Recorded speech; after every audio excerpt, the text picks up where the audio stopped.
સુરત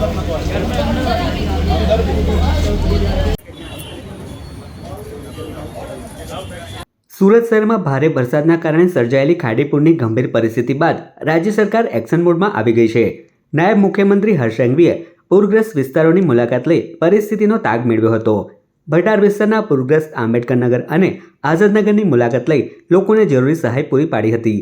નાયબ મુખ્યમંત્રી હર્ષ સંઘવીએ ઉચ્ચ અધિકારીઓ સાથે મહત્વપૂર્ણ રિવ્યૂ બેઠક યોજી પૂર રાહત અંગે જાહેરાતો કરી હતી। આ બેઠકમાં સરકારનો મુખ્ય ભાર પ્રભાવિત વિસ્તારોમાં ઝડપી સર્વે અને કેશડોલ ચૂકવણી પર રહ્યો છે। તેઓએ જણાવ્યું હતું કે પૂરગ્રસ્ત વિસ્તારોમાં સર્વેની કામગીરી મોટાભાગની પૂર્ણ થઈ ગઈ છે।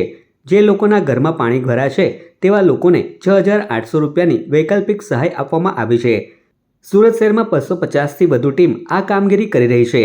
જિલ્લા કલેક્ટરથી લઈને તમામ સત્તાધીશો દ્વારા ગ્રાઉન્ડ ઝીરો પર સહાય કામગીરીનું નિરીક્ષણ કરવામાં આવી રહ્યું છે। વધુમાં સ્વાસ્થ્યની ટીમ પણ ઘરે ઘરે જઈને કામગીરી કરી રહી છે। તો બીજી તરફ 40થી વધુ લોકોના મોત અંગે તેઓએ નિવેદન આપ્યું હતું કે આ બાબતે સંપૂર્ણ નિરીક્ષણ ચાલી રહ્યું છે અને રિવ્યૂ બેઠક બાદ તમામ માહિતી મળી શકશે। જે પરિવાર સંપૂર્ણ રીતે અસરગ્રસ્ત હતા, જેમના ઘરમાં પાણી ભરાયા હોય તેવા પરિવારોને 6800 રૂપિયાની વૈકલ્પિક સહાય કાલથી જ શરૂ કરી લેવામાં આવી હતી। આજે તો સુરત શહેરમાં 250 થી વધારે ટીમો એ આ કામગીરી કરી રહી છે।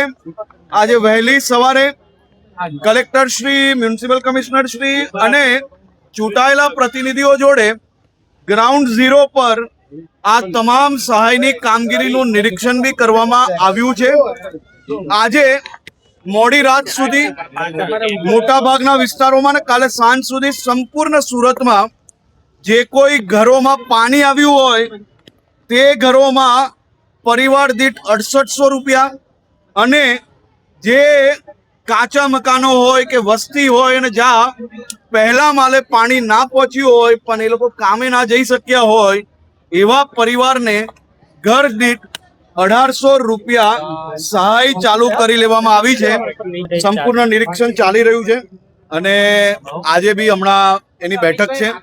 એકવાર એનું નિરીક્ષણ થઈ જાય પછી એ બાબતે પાછું હું બ્રીફ તમને કરીશ। હમણાં બપોરે જ્યારે એનું નિરીક્ષણ છે અને એનું રિવ્યુ બેઠક છે એના પછી હું તમને એક્ઝેક્ટ એની માહિતી આપું છું। હમણાં હું સહાય કામગીરીમાં કાલથી આવીને જ સીધો લાગેલો છું।